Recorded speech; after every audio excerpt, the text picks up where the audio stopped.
Boa noite, pessoal, tudo bem? Estamos dando início aí, mais um estudo pelo Amigos do Caminho, pedindo a Jesus aí que nos abençoe, nos ilumine, recebendo aí todos com muito carinho, muito amor.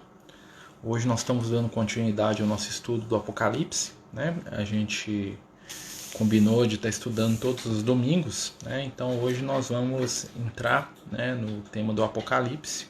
Nós estamos no capítulo 17, né? Então a gente já vem aí desenvolvendo esse tema aí, boas, né, 17 semanas, passa rápido, né? E a gente já chegando, né, já está chegando próximo do final, né? Lembrando que ele tem 22 capítulos, então aí mais uns 5 aí nós estamos, né, contando com o de hoje, nós estamos chegando aí no término do estudo, né? Quando a gente terminar, nós vamos retornar naqueles capítulos anteriores que, por um motivo aí fora das nossas capacidades, não foram, né, não ficaram gravados. A gente vai refazer os estudos. E antes da gente, né, passar propriamente dito para o estudo, vamos lembrar, né, qual que é o objetivo dele.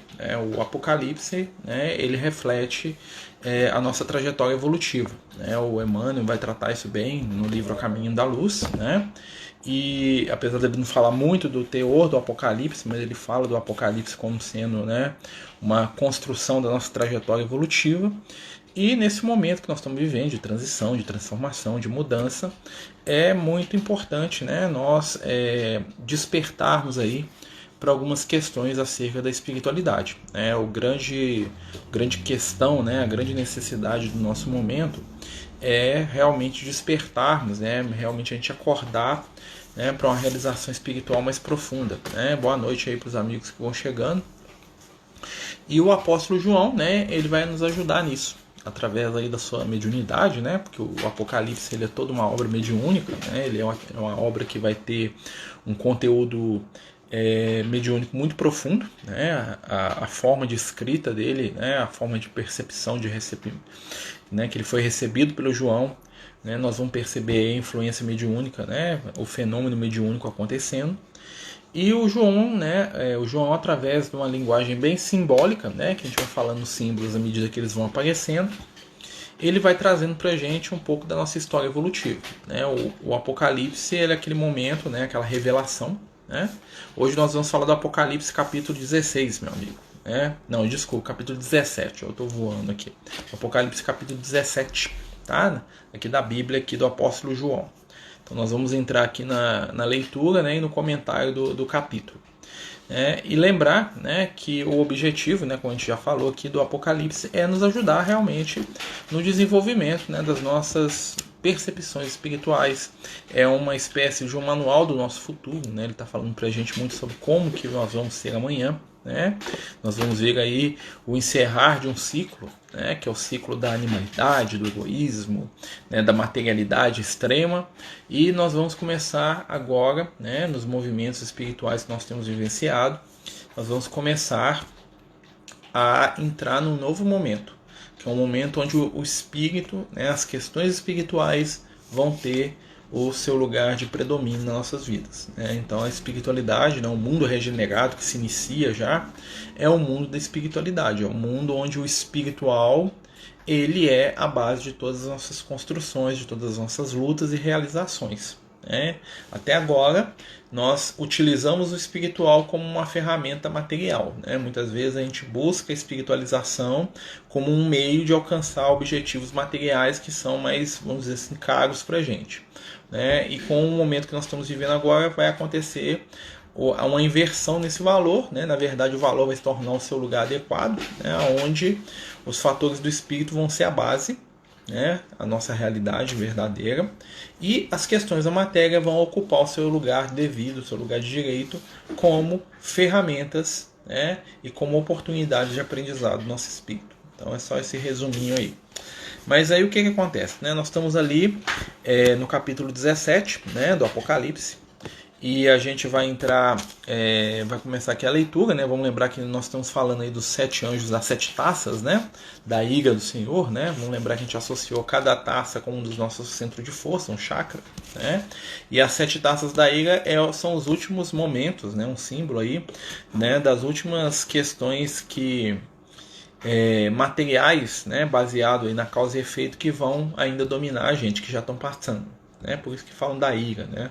A ira está ligada ao retorno, né? À consequência, tá? Não ira de Deus no sentido que Deus seja, né, alguém que se ire, né? Ou que tenha mudanças de temperamento, né? Deus, ele está muito acima disso. Então vamos lá.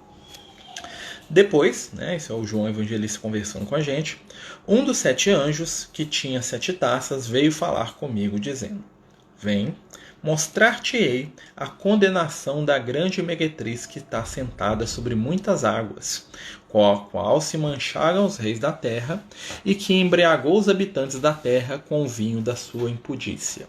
Então aqui nós vamos tratar do personagem que aparece no Apocalipse, que eles dão o nome de a grande prostituta. Né?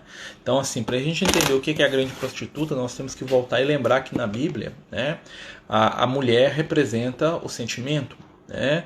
Então a mulher, ela vai ser a base das construções do sentimento. Tá? Quando a gente fala mulher aqui, a gente está falando do ponto de vista espiritual, tá, gente? Não está falando de mulher do ponto de vista gênero. Né? Nós estamos falando aqui do ponto de vista do ser eterno. Nós sabemos, né, que o espírito não tem sexo. Então nós somos homens e mulheres aqui por questão reencarnatória, mas não por questão de realidade espiritual. E aí ele vai falar pra gente: mostrar-te-ei a condenação da grande meretriz. O que é uma meretriz? Né? A meretriz é uma prostituta. O que é a prostituta? É alguém que vende algo de grande valor, né, que é o seu corpo, em troca de um valor pequeno, né, que é dinheiro. Aqui, na Bíblia, existe uma analogia que é muito trabalhada, que é a ideia de que Jesus, né, sendo o noivo, e a igreja, né, quando fala igreja, nós estamos falando do processo religioso, né, nós estamos falando das pessoas que buscam a espiritualidade, sendo a esposa. Mas no Apocalipse, né, nós vamos encontrar a figura da prostituta. O que é a prostituta? A prostituta é a representação da religião que traiu seus ideais. Tá? A prostituta é a representação, né, da espiritualidade que não é espiritualidade. Ou seja, é quando você pega os conceitos espirituais e transforma eles em coisas para ganhar dinheiro, para ganhar sucesso, para ganhar materialidade. Então, quando, por exemplo, Jesus veio à Terra e aí trouxe toda a sua mensagem de amor, e passaram-se mais ou menos 200, 250 anos depois da morte de Jesus, nós inventamos uma religião em torno da figura dele, né? Então nós vamos estar prostituindo o ensinamento. É nesse sentido que ele está falando.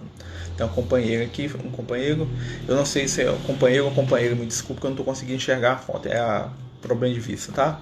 Hoje um grande amigo suicidou-se, orando pelo espírito de Luiz Fernando Dias. Vamos fazer prece, com certeza. Tem até uma mensagem do nosso querido Liel, né, que ele colocou pra gente aí nesses últimos dias, falando sobre a questão do suicídio, né, que é um dos dramas mais complexos aí para o espírito. Né? E vamos pedir a Jesus, né? Não sei se vocês sabem que os suicidas, eles precisam muito da nossa consideração, da nossa prece, da nossa caridade mental, né? Eles precisam muito das nossas vibrações positivas, porque o estado do suicida é um estado muito complicado espiritualmente, né? Em primeiro lugar, porque ele tenta fugir da vida e ele sai da vida para entrar em outra vida, né? Ou seja, ele entra num estado ali de negação, de sofrimento, que não vem ao caso aqui, mas que a gente tem que trabalhar essa questão, né, com muito amor, com muito afeto, né? Então faça a prece pelo seu amigo, envolva o nosso irmão, né? No final aqui do nosso encontro, vamos fazer uma prece, uma vibração, e vamos fazer diretamente, né, pensando nesse amigo aí, porque não é fácil, realmente não é muito fácil, tá?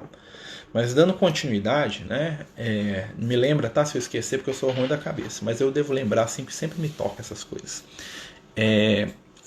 Dando continuidade, então o que é a prostituta? A prostituta é a espiritualidade, ou seja, é quando eu pego o que é espiritual e prostituo, e vendo por menor valor. Né? Aí ele fala assim, ó, que está sentada sobre muitas águas. Olha que interessante. Então a prostituta está sentada em cima da água. A água é matéria. Né? Então por que a prostituta está sentada? Sentar é quem está paralisado, né? Em estado de repouso, está parado. Então é a espiritualidade, que a pretende ser espiritualidade, só trata de coisa material. É a prostituta que está sentada na água. Tá? Então, assim, a pessoa que está nesse estado, né, aqui do ponto de vista espiritual, é o quê? É o momento em que o espiritual está servindo né, aos propósitos da matéria. Está errado. Então é a prostituta. Tá? E é a qual embriagou os habitantes da terra com o vinho da sua impudícia. Por que é embriagar? Embriagar é perder a razão. Né? Então é uma religião falsa, tá? É a espiritualidade falsa, que ensina a ser materialista a pretexto da espiritualidade. Que ensina a ser preocupado com dinheiro, com sucesso, com poder, a pretexto de falar de Jesus. Que nos ensina a ser egoístas, arrogantes, né? E que faz a gente deixar de lado as questões do espírito, a pretexto de falar de amor, de Jesus, de bondade. Então essa é o retrato da grande prostituta. Né? É tudo aquilo que se diz espiritual, mas no fundo está trabalhando para a gente ser cada vez mais materialista. E isso em vários aspectos. Né? Tem um companheiro que fez uma pergunta aqui, nós vamos sair um pouquinho, porque né, as perguntas são sempre reflexos da identidade. Né? Opa, desculpa, gente, balancei aqui. E quando a pessoa é assassinada, o espírito fica como? Né? Nas questões do assassinato é bem diverso. Né? Existem espíritos que conseguem perdoar, compreender. Normalmente a espiritualidade amiga, né, socorre, ajuda. Né? E se o espírito perdoa, ele segue o caminho dele ali sem problema nenhum.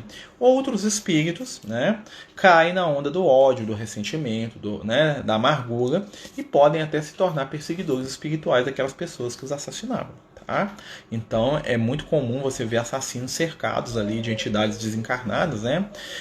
Dos espíritos que ele matou, que não deram conta ali de perdoar ou que não quiseram perdoar. Vamos lembrar que às vezes, né, a pessoa mata uma pessoa equilibrada, né, com valores morais, né, que vai sofrer com aquela situação, mas que vai perdoar, vai esquecer, porque não é de violência, não é de raiva. Mas imagine, por exemplo, um criminoso que mata outro, né? Ou um criminoso que trai um companheiro, ou que mata um desafeto dele, um inimigo. Né? Na maioria das vezes, esse espírito é outro espírito tão dementado e tão doente quanto. Então vai acontecer de um ficar perseguindo o outro no mundo espiritual. Né? Infelizmente, né? Até que haja o perdão ali e a mudança de conduta de um dos dois. Né? E isso aí vai demandar um certo tempo. Né? Mas voltando aqui no nosso estudo, e ele continua falando assim pra gente: com o qual se mancharam os reis da terra e que embriagou os habitantes da terra com o vinho da sua impudícia. Né? Por quê? Porque está embriagando, está deixando tonto. Porque eu estou falando de Jesus, mas eu estou querendo ganhar dinheiro. Eu estou falando de Jesus, eu estou querendo ficar rico. Eu estou falando de Jesus, de espiritualidade, mas eu estou cada vez mais rico. Né? Mais materialista, mais apegado à matéria, a sucesso, a poder, essas coisas todas que são, do ponto de vista espiritual, ilusões. O sucesso, o poder, o dinheiro, né? Status, são ilusões das quais em determinado momento todos nós vamos ter que desapegar. Né? Lembrando lá quando Paulo de Tarso estava diante do Néron, né? Lá no livro Paulo Estevão, e ele fala para o Néron o seguinte, fala assim: olha, imperador, hoje você está sentado nesse trono. Aonde que estão os outros que estavam antes de você aí? Né? Certo, rolaram todos dos seus tronos para os seus sepulcros.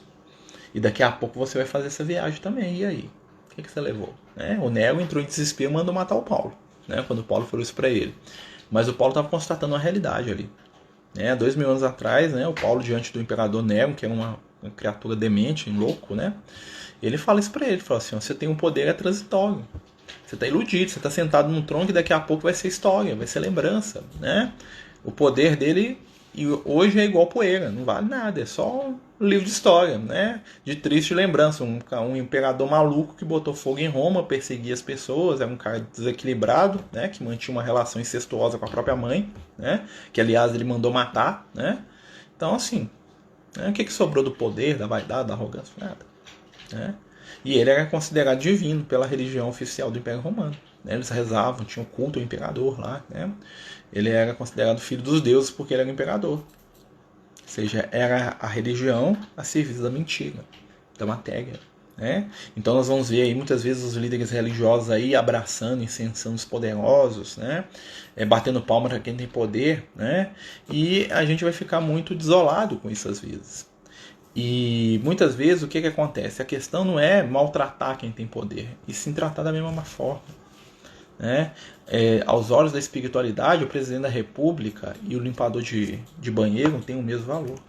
Aos olhos da espiritualidade, né, o homem mais rico do mundo e o assalariado humilde, né, que conta moedinha, tem o mesmo valor. Né? Então, assim, o papel daquele que trabalha o espiritual é tratar todos de maneira equânime, igual, né? Não dá vantagem para um ou para outro por causa dessas questões, né? E nem se iludir com a matéria. Vou fazer outra pergunta. Amanhã faz 2 meses que meu filho faleceu e eu choro todos os dias. Isso é ruim para ele? Minha amiga, as lágrimas de amor não têm preço. Sabe o que seria ruim para o seu filho? Ruim para o seu filho seria se você estivesse na energia de ódio, de ressentimento, de amargura. Se você estivesse na energia de raiva de Deus, né? As lágrimas de quem ama são orvalho de luz. E lembra, né? Os companheiros que morrem, os companheiros que desencarnam, eles continuam nos percebendo, nos sentindo. Né? Talvez não diretamente, né? Porque, né, pelo que você fala, ele tem pouco tempo. Então, normalmente os espíritos entram num estado de sono, ali, a espiritualidade mesmo coloca eles para dar uma descansada ali de alguns anos, às vezes 1 ano, uns meses, né? Para poder afastar dessa energia de tristeza. Mas pode ter certeza que as vibrações de amor de uma mãe são o melhor presente para um filho. Né? Tenha certeza aí que seu filho amado está vivo, né? Que ele continua sentindo, amando, pensando, né? E que ele está num novo mundo, né? Que ele está aprendendo a lidar com esse novo mundo, tudo é novo para ele, né? E com certeza ele vai receber, né, o que você tem de melhor. Né? Na doutrina espírita, os amigos espirituais ensinam para a gente que a intenção é tudo, minha amiga. Né? Então existem lágrimas de ódio e lágrimas de amor. Então a intenção das tuas lágrimas é que vão dar o peso que elas vão ter para o seu filho. As lágrimas de saudade, de afeto, são abençoadas. Maria chorou no pé da cruz. Né? Os amigos de Jesus choraram a morte dele. Mas como Jesus falou, né, as lágrimas eles se convertem em alegria. Né? E é essa esperança que a gente tem que acender no nosso coração. Viu? Porque o amor vence as barreiras. Né? Chora, né? Quantas vezes forem necessárias. Mas lembra dele nos bons momentos, nos sorrisos, nos abraços. Porque as tuas lembranças, os teus sentimentos, esses sim chegam até ele. Tá? Vamos continuar? Espero que tenha sido um pouco útil aí, né? Dentro aí da sua dor, dentro aí do seu momento, né? Que não é nem sequer mensurável, né? Quem somos nós sequer para poder expressar alguma coisa, né? Nesse sentido, porque nós não sabemos, né? Pelo menos nessa encarnação, né? Podemos imaginar porque a gente tem filho também, né? Mas nada se compara, tá? Mas receba aí o nosso amor, nosso carinho, tá certo? Vamos continuando um pouquinho? Então tá. Transportou-me em espírito ao deserto. Olha que interessante, né? Então o João é desdobrado, ele tem um desdobramento, ele foi em espírito ao deserto. E vi uma mulher, né? Olha só, mulher, sentimento, sentada sobre uma besta escarlate, né? A besta é a manifestação dos instintos. A besta, né, é o que? É aquilo que nós rezamos, nós adoramos, tá? E era escarlate. Por que era escarlate? Porque o vermelho é a cor do sangue, né?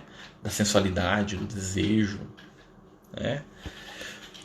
Uma besta escarlate cheia de nomes de blasfêmia, que tinha 7 cabeças e 10 chifres. Olha que interessante. Isso aqui, gente, só para a gente poder explicar, tá? Isso é um símbolo, tá? Isso é uma descrição simbólica. Né? A besta representa, né, algo que nós adoramos, tá? Que a materialidade adora. As 7 cabeças é porque é uma ideia perfeita. Tá? O 7 é a perfeição, a cabeça é pensamento, é a ideia. Né? E os 10 chifres, ou seja, ele é capaz de atacar. Tá bom? Então o que acontece? A mulher, ou seja, os sentimentos, né, estão dominando em cima de uma ideia perfeita. Uma ideia que vai gerar coisas boas, mas que não são espirituais. Né? São boas para quem está desequilibrado espiritualmente. Olha só. A mulher estava vestida de púrpura e de escarlate. Sentada sobre uma besta escarlate cheia de nomes de blasfêmia. Né? Ou seja, fala mentira sobre Deus. Blasfêmia é mentira sobre Deus, é agressão àquilo que é sagrado. Né? Então, quando você agride o sagrado, você está blasfemando. A mulher estava vestida de púrpura, de escarlate, adornada de ouro, de pedras preciosas e pérolas. e tinha nas mãos uma taça de ouro cheia de abominação e da imundície da sua prostituição. Olha que interessante. Então aqui a descrição. Ela estava vestida de púrpura escarlate adornada de ouro. Ou seja, o púrpura escarlate dava uma ideia de poder. Tá? Púrpura, a cor púrpura, na época de Jesus era símbolo de demência, de maluco. Tanto é que quando eles põem um manto púrpura no ombro de Jesus, né, quando eles estão flagelando ele, é porque eles queriam falar que Jesus era um maluco. Tá? Eles estavam tripudiando de Jesus, né? Quando eles fazem lá a coroa de espinhos, né? Aí eles colocam o manto lá na casa do Herodes, que eles vão lá com Jesus, né? E o Herodes manda ele de volta para Pilatos, né? Eles colocam um manto nele, uma coroa de espinho, dão uma cana para ele como se fosse um rei, né? Então ali eles estão tripudiando de Jesus, falando que Jesus é um maluco, tá? Porque o púrpura era a cor associada aos loucos, tá bom? Então, e aí o que acontece, né? Ela está adornada de ouro, ou seja, ela tem valor só do lado de fora, só na sua aparência, tá? Quando a gente está adornado, ou seja, a gente tem uma coisa bonita em torno. A essência dela é falsa. Então aqui é a religiosidade falsa, tá? Isso tudo aqui é para explicar o quê? É a religião que se criou em nome de Jesus. Ah, mas a igreja católica, a igreja evangélica, o espiritismo, né? São todas as vertentes religiosas que pregam a matéria em detrimento do espírito, que falam o contrário do que Jesus ensinou. Né? Então, quando eu prego prosperidade material, econômica, financeira, né? Tudo isso que todo mundo gosta, por isso que enche, por isso que dá muita gente, eu estou sendo prostituta. No sentido aqui espiritual da coisa. Eu estou vendendo o espiritual em troco da matéria. Eu estou fazendo o canto da sereia, né? Que atrai para a morte, né? Porque as sereias eram um mito grego de um monstro horrível, né? Que cantava, né? E aí as pessoas iam atrás dela e comia eles. Era essa a história da sereia. Né? Não tem nada a ver com a Ariel da pequena sereia, não, tá? A sereia grega é um bicho bem feio. Né? Mas assim, nesse sentido, tá bom? Que o João tá falando. E ela estava com a taça de ouro cheia de abominação, ou seja, a taça é o resultado das suas ações. Né? Lembra dos anjos disfarçados? Então a taça representa aquilo que eu vou. Por quê? Porque aquilo que eu faço cai na taça. E depois o que eu tenho que fazer com a taça? Eu tenho que beber. Ou seja, as consequências, né, daquilo que a religião falsa criou vão acontecer com ela, vão voltar. Olha só.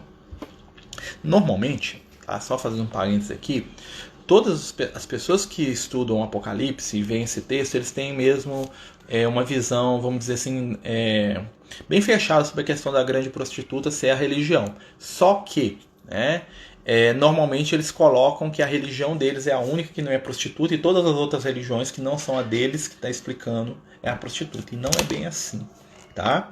Todos nós nos prostituímos na medida que trabalhamos, né, a matéria em detrimento do espírito, não importa a religião. Não é uma instituição, tá? É uma forma de se lidar com as verdades espirituais. Quando eu pego a verdade espiritual e eu torço aquela verdade espiritual para me ter um benefício material com aquilo, eu estou sendo um instrumento da besta, eu estou sendo instrumento aqui da prostituta, tá? Então não posso ser católico, evangélico, budista, não importa a minha escolha religiosa. Né? Claro que muita gente, né, que tem ali no seu grupo religioso a salvação plena, ele vai entender que isso aqui está falando que são todas as religiões menos a dele. Né? Que é uma visão até um tanto meio que egoísta também, se você parar para pensar. Né? Mas não é não. Tá? Se fosse fácil assim, era só todo mundo mudar para a religião. Né? Mas cada dia um fala que é a religião dele que está certa. Né? Então, na verdade, não é a religião que resolve o problema de ninguém, é a espiritualidade. Né? As religiões podem ser ferramentas de espiritualidade para construirmos a nossa espiritualidade, tá? Mas as religiões não são necessárias para o nosso processo de aprimoramento espiritual. A espiritualidade é. Né? E o que é diferente de religião para espiritualidade? Religião é o culto, é o ritual, né? É o dogma, é o grupo fechado de pessoas que só acreditam em determinado aspecto que excluem aqueles que estão fora. E o que é espiritualidade? A espiritualidade é a certeza de algo a mais além da vida, né? A intuição de que existe uma vida depois da morte, uma continuação, né? Que nos tem, né, como diria lá o Kardec, implicações morais práticas. Né? Por saber da realidade espiritual, eu vou tentar modificar a minha conduta enquanto ser humano para poder crescer e para poder vivenciar essa verdade ou essa realidade espiritual de maneira mais profunda. Aí eu vou parar de julgar, eu vou parar de achar que só minha religião está certa. Né? Então são uma série de fatores que a espiritualidade desenvolve, né? E que a religiosidade prende. Ou seja, existem muitas pessoas que são extremamente religiosas, né? Mas são espíritos inferiores, desequilibrados. Como existem pessoas que nem acreditam em Deus e são espiritualizadas ao extremo, porque as suas ações refletem espiritualidade, né? E o que importa é o que você fala, é o que você vive, porque no final, né, vai ser a gente com a própria consciência diante de Deus, né? Então não adianta eu fingir que eu sou uma coisa que eu não sou ainda. Eu tenho que aceitar o que eu sou, trabalhar para melhorar e acreditar, né, que eu estou numa caminhada, que nós todos estamos. Então vamos continuar aqui. Vi, né, aqui, ó, e estava escrito na fronte este nome, mistério. A grande Babilônia, a mãe das impudícias e das abominações da terra. Por que é mistério? Né, porque a religião trabalha mistério. Porque a religião ela mexe com aquilo que você não deve saber, porque você não pode questionar. O questionamento é o pior inimigo da religião. Né? Por isso que ela chama mistério, essa mulher aqui. E a grande Babilônia. O que é a Babilônia? A Babilônia é a terra da confusão. Né? Ao pretexto de espiritualizar, estabelece confusão. Quem que está certo? É o budista? É o sacerdote? É o padre? É o pastor? É o espírita? Quem que está certo? Quem que está certo? Eu devo seguir quem? Aí vem Jesus e fala, você tem que seguir a Deus. Tem que seguir o Pai que está no céu. Então você não tem que seguir o João, a Maria, o Marcelo, o Antônio, o Joaquim. Né? Você tem que seguir a sua consciência desperta. Porque todo processo de espiritualização é um processo de acordar de consciência. E é por isso que a espiritualização é tão antagônica à religião. Porque o objetivo da religião, na maioria das vezes, é o controle das consciências. E não a libertação das consciências. E por isso que todo grande emissário do bem normalmente não dá certo com a religião que ele encontra quando ele encarna. Vejam todos os exemplos aí.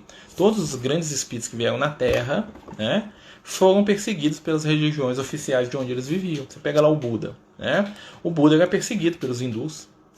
Né? Você pega lá Jesus, ele era perseguido pelos judeus. Você pega o Francisco de Assis, a Igreja Católica dava um trabalho para o Francisco de Assis, só que ele sabia, né? Tinha um jogo de cintura, igual Jesus tinha, né? Mas a Igreja Católica mais atrapalhava que ajudava o Francisco de Assis. Né? Pega o Chico Xavier, né? Ele levou paulada da doutrina do movimento espírita até ele ficar famoso. Quando ele ficou famoso, a paulada acabou. Tá? Mas enquanto ele não era famoso, isso começou a sair os livros dele, o pessoal descia a lenha nele. Por quê? Porque é diferente do que todo mundo está acostumado. Porque a religião trabalha regra, repetição. E isso dá segurança, né, para a mediocridade. E os grandes espíritos vêm para mudar, para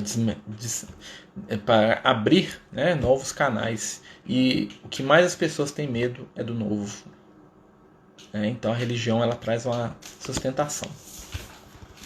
Vi esta mulher ébria do sangue dos santos e do sangue dos mártires da igreja. E quando a vi, fiquei em extremo admirado. O que o João Evangelista estava vendo? O futuro do cristianismo. O João Evangelista ele estava olhando, né? Vou dizer uma frase que o Lucas falou uma vez, a gente estava conversando. E o Lucas falou com a gente que, né, às vezes ele contempla aí a religiosidade, o cristianismo, aquela coisa toda. E, né, eu perguntei como é que o pessoal da época de Jesus se sente vendo a religião hoje, né? Igreja, católica, evangélica, espírita, seja quem for, os herdeiros do cristianismo, que somos nós. Né? E aí o Lucas falou assim que eles vêm com melancolia. Apesar, né, de eles entenderem o processo, que são espíritos iluminados, né, eles vêm com melancolia, a ponto de alguns falarem assim, meus amigos morreram por causa disso aí, ó. Meus amigos morreram para vocês agora ficarem brigando por causa de dinheiro, de poder, de vaidade. Fica preocupado em colocar mármore na parede dos templos, né, onde Jesus passa longe, porque só se fala de dinheiro, de poder. Né, de ficar brigando em bastidor para ver quem é que manda mais que o outro. Né, ficar tramando um contra o outro lá, por causa de poder transitório, em nome de Jesus. Então esse é o retrato da religião hoje. E aqueles companheiros lá que estavam lá com Jesus, eles nem imaginavam que ia virar uma religião organizada, eles nem sonhavam com isso. Né? Eles tinham a ideia de que eles tinham que manter o trabalho do Cristo, que era consolar, né? Que era ajudar, que era vivenciar ali os processos. Né? O companheiro perguntando aqui como foi que ele ficou famoso. Ele quem, amigo? Foi o Espiritismo que fez propaganda dele. Você está falando de quem? Só pra gente entender aqui, porque, né, a gente falou tanta coisa e depois a gente meio que voou aqui no que você está comentando. E aí o João fica admirado. Por quê? Porque o João ele é exatamente o cara da ação, né, e não da estrutura. O João é o espírito, né, que ele ia lá trabalhar e fazer caridade, ajudar os pobres, curar os doentes. Ele não ia lá fazer, preocupar com construir templo, fazer igreja. Tanto é que quando ele reencarna, né, o Francisco de Assis vai lá para os leprosos, vai lá trabalhar, né, vai lá fazer a prática do Cristo, né. Ele deixa lá os templos de ouro lá para quem gosta daquilo, né. E ele tá nem aí para aquilo. Ele reconstrói a igreja de São Damião, porque a igreja é um lugar de encontro para o pessoal fazer prece. Mas ele reconstrói de pau a pique mesmo, de madeira, de pedra, né? Francisco de Assis? Francisco de Assis, ele viveu no século, mais ou menos, no ano de 1300, né, meu amigo? Então, assim, ele era uma das encarnações de João Evangelista, né? Ele é muito falado, Francisco de Assis, na doutrina espírita, né? Até porque a prática da caridade dele, né, tem muito a ver com isso. Ah, tá. Então, agora você falando do Chico Xavier. Ah, tá. Então, aí é o Francisco de Assis ou o Chico Xavier? Que você está falando só para me entender, né? Que o companheiro corrigiu aqui que é o Chico Xavier. Né? Então você está falando do Francisco de Assis, que é a encarnação do João, ou do Chico Xavier, que viveu aqui no Brasil há pouco tempo? Qual desses dois você está falando? Mas continuando aqui, enquanto ele não responde, né? E o anjo disse-me: por que te admiras? Te direi o mistério da mulher e da besta que a leva, a qual tem 7 cabeças e 10 chifres. A besta que viste já foi e já não é. Subirá do abismo e irá da perdição. E os habitantes da treva, das terras, cujo nome não estão escritos no livro da vida, desde o princípio do mundo, se encherão de pasmo quando virem a besta, que era e já que não é. E aqui é um espírito dotado de sabedoria. As 7 cabeças são 7 montes. Então ele está falando assim, ó, a besta que vocês estão vendo é a religião. Né? Então as pessoas vão se admirar, por quê? Porque a religião tem colapso. Por quê? Porque a religião tende a acabar. Né? A religião em si, a questão dogmática, tende a acabar. Mas a espiritualidade tende a aumentar. Né? E aí ele vai falar aqui, ó, a besta que viste não é subirá do abismo, né? Cadê que as 7 cabeças são também 7 montes. Sabe qual que é a cidade que está entre 7 montes? Roma. Né? Foi lá que começou a desandar tudo. Né? Quando o Império Romano tomou conta do cristianismo, desandou tudo. Os apóstolos de Jesus reencarnaram? Com certeza, a maioria deles.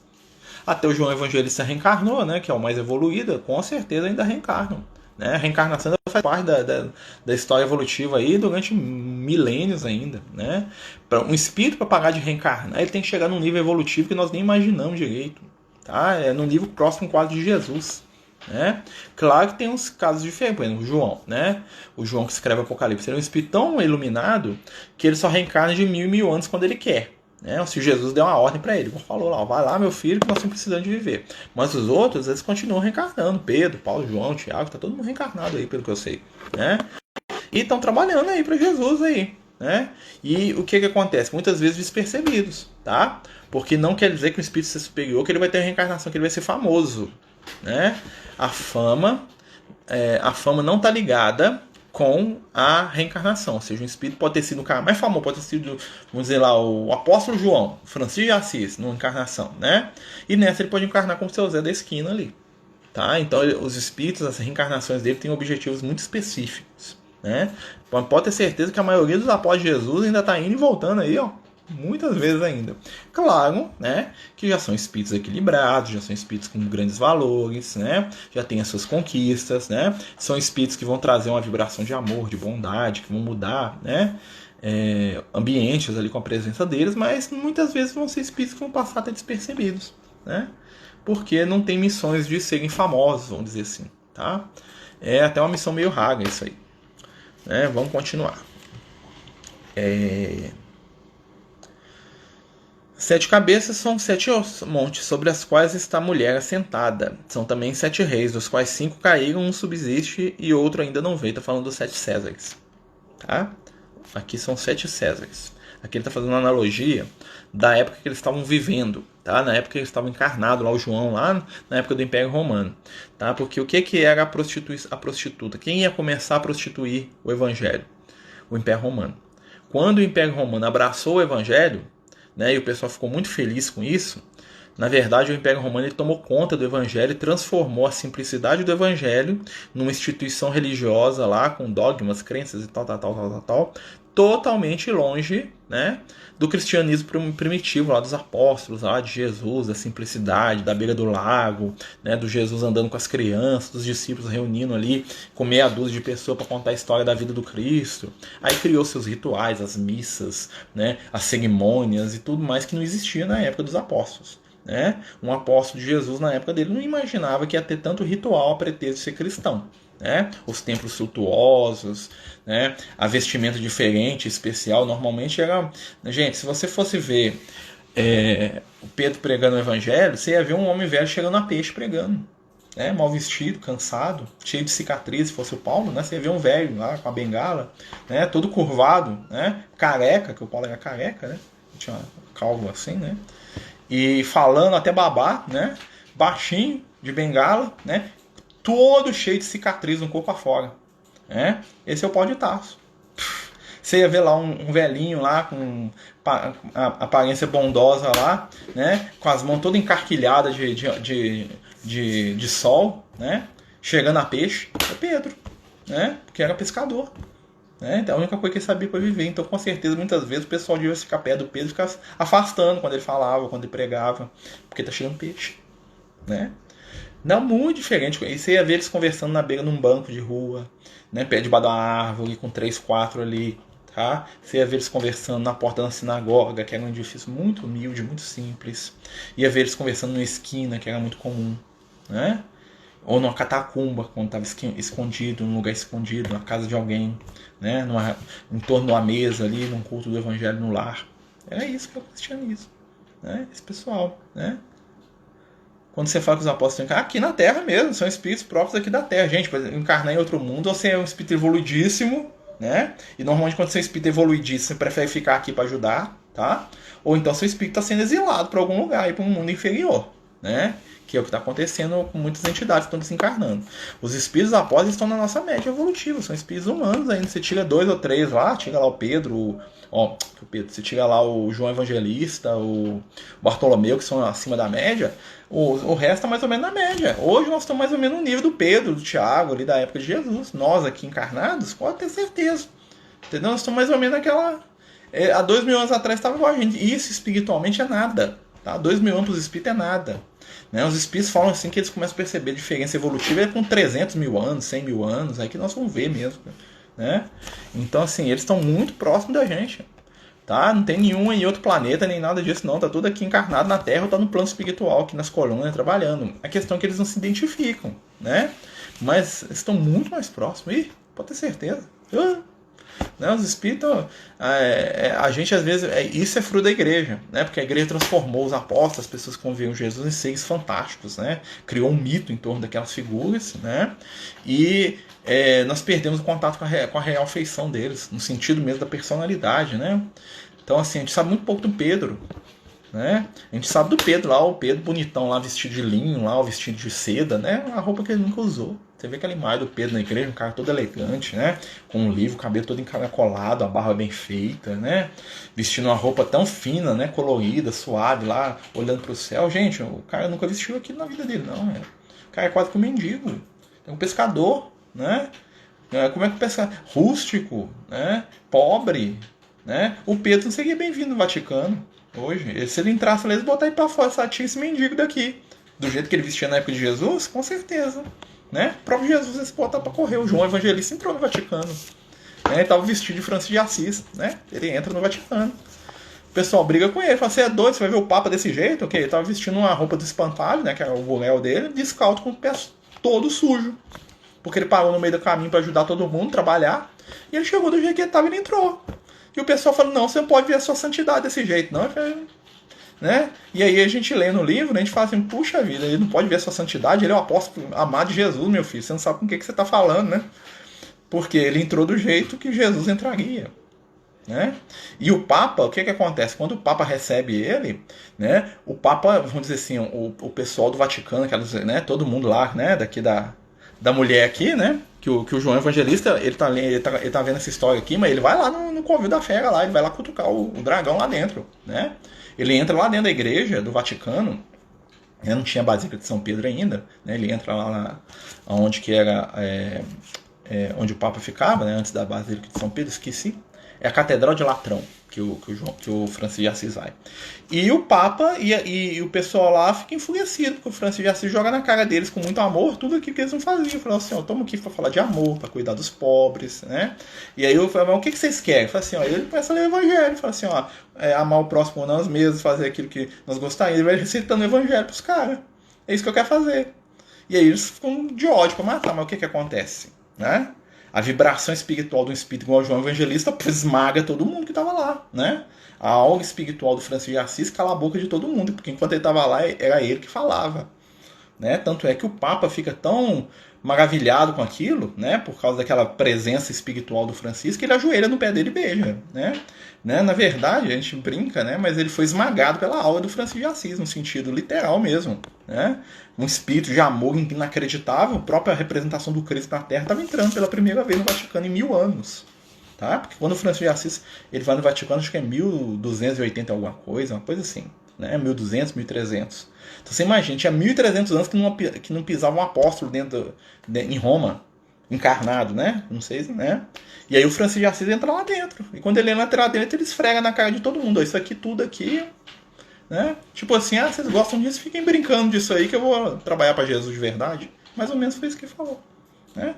Tem problema não, fiquem aqui, vai ilustrar ouro, vai cantar, vai fazer ritual. Eu vou lá cuidar dos doentes, dos pobres, que o mestre mandou foi fazer aquilo. Né? E isso é das coisas mais fantásticas que existe, né? E tá aqui, ó. Por isso que ele ficou impressionado. Ele ficou tão impressionado que foi lá depois, né? Isso aqui, 1000 anos depois tava indo lá. Né? Jesus deve ter falado com ele, ó, lembra que eu te falei lá, eu te mostrei lá no Apocalipse, agora você vai lá pra você resolver aquele problema lá, né? Aí foi lá, né? Continuando. São também 7 reis, dos quais 5 já caíram. Eram Césares, tá? Um persiste, que era o último César, né? Que estava lá, e o outro não veio. Quando vier, deve durar pouco tempo. Ele está falando do momento histórico deles ali. A besta que era e que já não é, ela mesma é o oitavo. E é interessante, a igreja se torna um poder maior do que o César. Chega um ponto, né, historicamente falando, que a igreja ela vai se converter num poder maior do que o imperador romano. Né? A queda do Império Romano, uma das causas dela é o quê? A igreja ela sobe tanto em nível de poder que o imperador se torna uma figura alegórica diante da igreja. Né? O imperador vira alguém que tem que beijar a mão do Papa. Né? Então a besta mesmo se transforma num rei, né? Que é uma subversão dos valores do Cristo. Né? Então toda vez que o material, né, vira foco, né, daqueles que se dizem espiritualizados, tem um erro muito grande, tem um desequilíbrio muito grande. Então, todas as vezes que eu vejo um líder religioso, que a gente vê um líder religioso, né, a pretexto de Jesus ficar cada vez mais rico, começar a mexer com política, com poder, ele está indo pelo caminho aqui do engano. É a porta estreita e a porta larga. E esse caminho é a porta larga. Né? Porque para você abraçar a matéria, você tem que abandonar o espiritual. Não tem jeito de coexistir as duas coisas.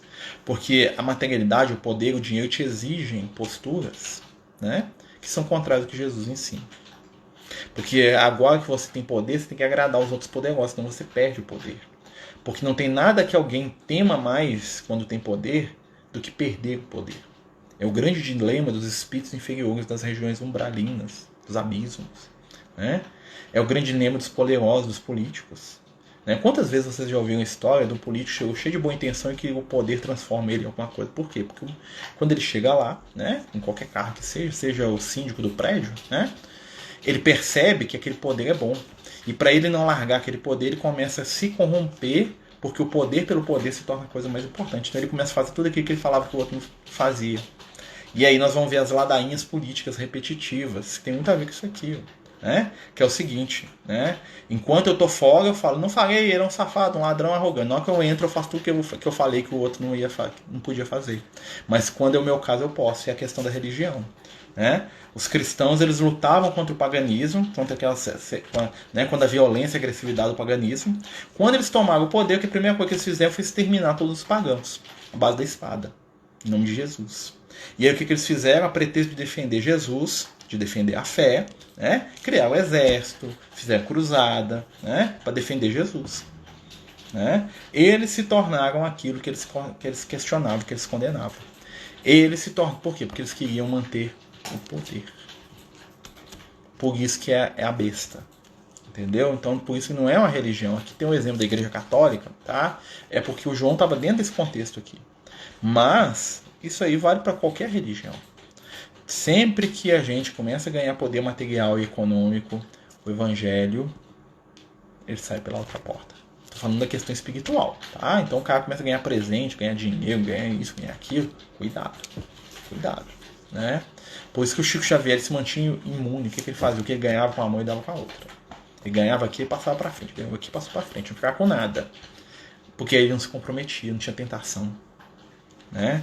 Então nós temos que tomar muito cuidado com isso. É o sinal que o João Evangelista está falando para a gente. Continua. Né? Os 10 chifres que vi são 10 reis que ainda não receberam reino, mas receberão poder como reis durante 1 hora depois da besta. Eles têm o mesmo intento de dar a sua força e seu poder à besta. Isso aqui está falando da Idade Média, onde os reis eram capacho da igreja. Né? A igreja tinha poder de fazer o que quisesse com os reinos, com os reis. Né? Esses combaterão contra o cordeiro e o cordeiro os vencerá. É interessante, né? O poder material sempre luta contra o cordeiro.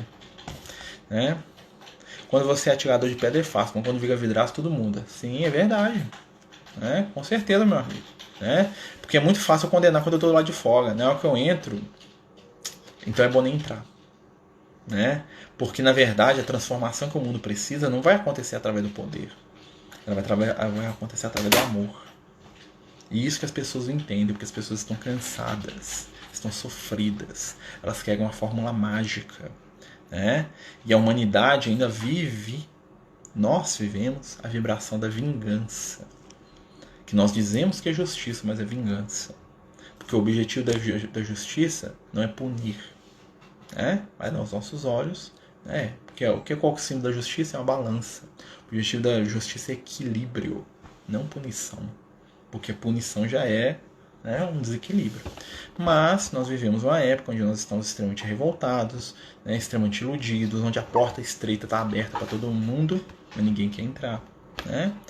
Vejam, né, os companheiros aí, né, você vê alguma notícia que causa impacto nas pessoas, né, você entra num site desses aí, fulano de tal fez ou aconteceu qualquer coisa, né, os comentários negativos são sempre os maiores. É sempre muita raiva, muito ressentimento, muito espírito de vingança. De todos os lados. Né? Eu falo mal de você que fala mal de mim. Então quando você se dá mal, eu exulto. Né? Quando eu me dou mal, você também se alegra. Tem uma frase da Madre Teresa que falava, né? Olho por olho, todos acabarão ficando cegos. Tem que parar isso aí. É fácil, né? Não. Mas depende da gente. Então nós temos que começar a sermos pessoas do Cristo. E Jesus não coaduna com o mal. Não adianta. Não adianta. O mal é sempre o caminho mais fácil. Né? É necessário tudo isso passando sim, mas ainda não aprendemos. Né? Porque nós somos recalcitrantes. Porque para a gente aprender, nós precisamos de experiência de dor ainda. Porque a dor dos outros ainda não nos comove. Nós vemos a dor dos outros, ela nos incomoda, mas ela não nos comove, porque nós não mudamos de atitude diante da dor alheia. É uma coisa muito profunda para a gente pensar, né, no nosso estudo. Por que eu estou falando isso? Porque nós estamos vivendo esse momento de apocalipse, de revelação. Né? O João estava aqui falando para a gente aquilo que estava para acontecer na época dele. Um processo que continua até hoje. Né? Na época do João, tem um livro muito interessante, espírita, que vai falar muito dessa transformação do cristianismo primitivo na igreja. Tá? Ele chama-se Esquina de Pedra. É um livro fantástico, eu recomendo a quem puder adquirir. É um livro que não é muito difícil, você pesquisa na internet, você acha, ele chama A Esquina de Pedra. E esse livro vai falar muito disso, né, de como as comunidades cristãs ali, que eram harmônicas, né, eram poucas pessoas, eram coisas simples, começaram a crescer. Aí apareceu um líder, um sacerdote, um sei lá o que, ou sei lá onde, né? E aí começou a botar regra, botar isso não pode, isso não é assim, é assado, tem um ritual, levanta, senta. E começou a organizar, a proteger, né? E aí a simplicidade do Cristo, ó, espirrou para fora. Virou um farisaísmo 2.0, virou um judaísmo 2.0 aí. Né? Então, assim, é um trem que é a mesma coisa que aconteceu com o judaísmo. Né? O Moisés trouxe um negócio simples, simplificou a religião dos egípcios, né? E passou 1000 anos, o negócio virou uma complicação total. Jesus veio e simplificou de novo, vamos complicar outra vez. Aí veio o Francisco de Assis e simplificou de novo, vamos complicar outra vez. Né? É o que a nossa tendência é o complicado, né? Nós gostamos de um complicado. Mas vamos lá. Esses têm o mesmo intento de dar sua força e poder à besta, né? Ou seja, aqueles que trabalham pela besta, ou seja, são as religiões, né?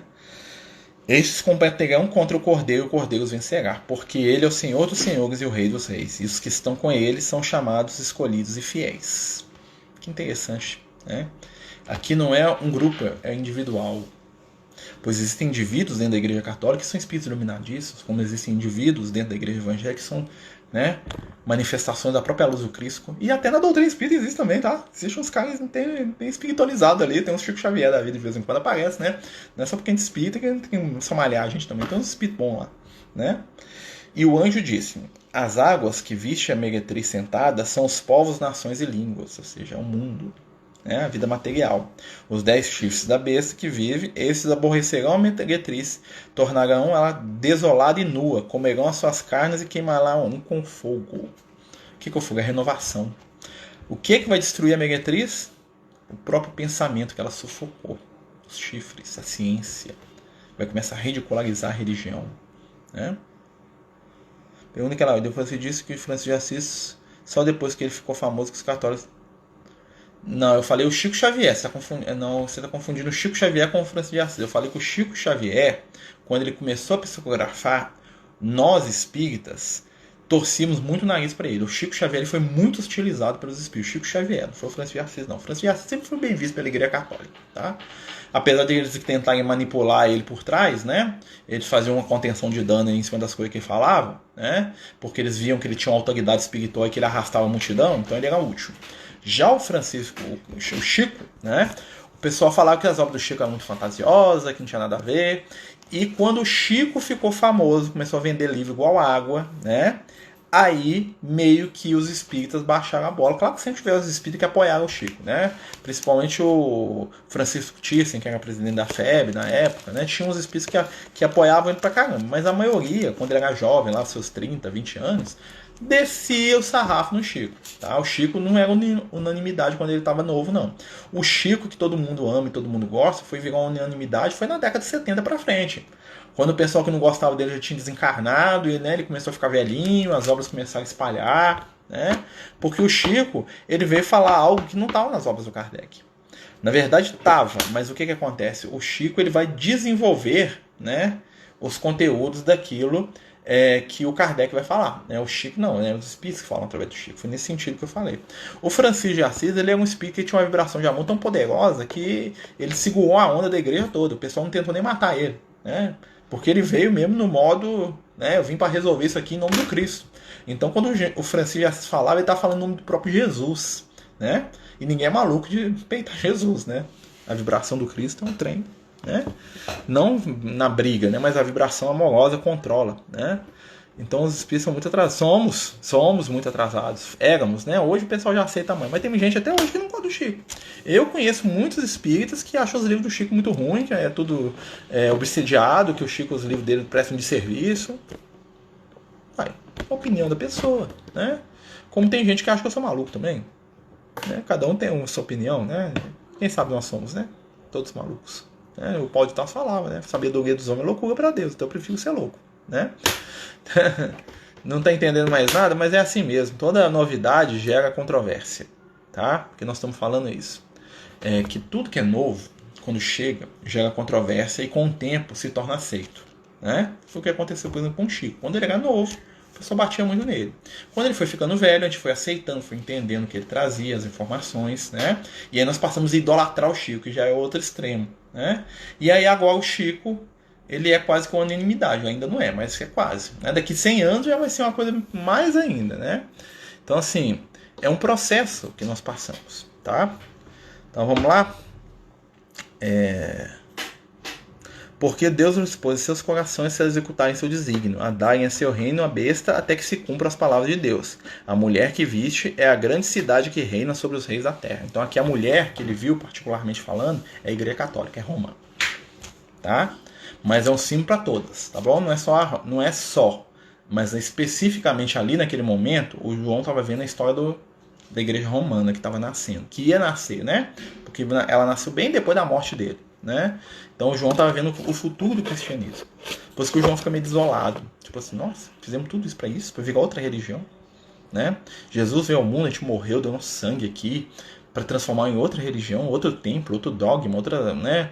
A pretexto de falar de Jesus, vai transformar Jesus numa imagem para ser adorada num nicho, né? Foi o que aconteceu. Então é isso, né? Nós terminamos aqui o capítulo 17 com todas as suas reflexões filosóficas, né, pertinentes. Se alguém tiver alguma questão, alguma dúvida aí, gente, pode falar. Nós temos 4 minutos, né? Até o Instagram fechar a nossa live, porque eles fecham com 1 hora, eles são lá e desligam, né? Então não tem como chorar. Se alguém quiser fazer alguma pergunta, né, fique à vontade aí, senão nós vamos interromper por hoje.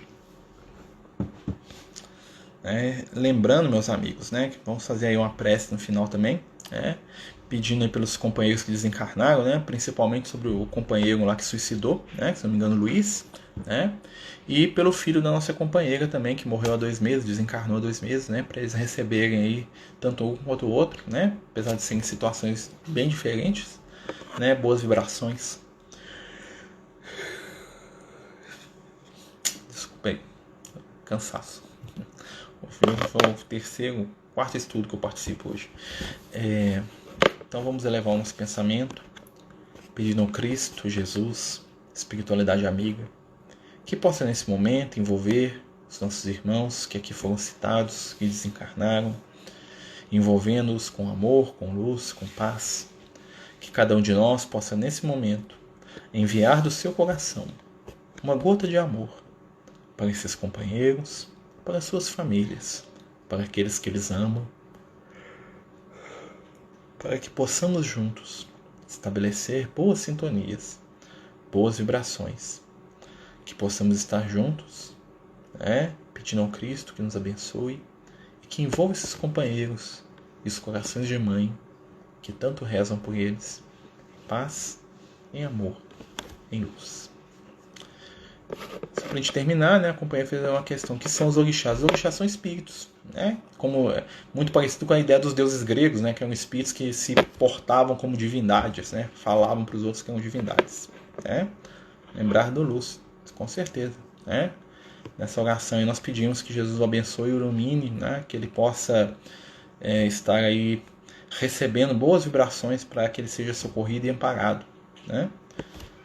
Essa outra pergunta aqui, Brasil celeiro do mundo, eu acho que tem mesmo a ver com a questão geográfica, né, cultural, com a questão, né, econômica, né, socioeconômica aí das propostas do nosso país, né? Meus amigos, né, lembrando aí do nosso companheiro Luiz Fernando Dias, né, nós fizemos a prece aqui no final. Quem puder lembrar, fazer uma prece por ele também, né, ajuda muito. Lembre-se, uma prece que se faz é uma luz que se acende, em primeiro lugar para nós mesmos, né? Se cada um de nós lembrar dele pelo menos uma vez, já serão 22 pessoas, né, vibrando, consolando e amando, tá certo? Muito obrigado aí por nos acompanhar. Desculpem qualquer coisa, né, os bocejos, o cansaço. De novo, normalmente o bocejo tem a ver com a energia espiritual sendo botada para fora, né? Tem que controlar isso aqui. E no mais, gente, né, fiquem com Deus.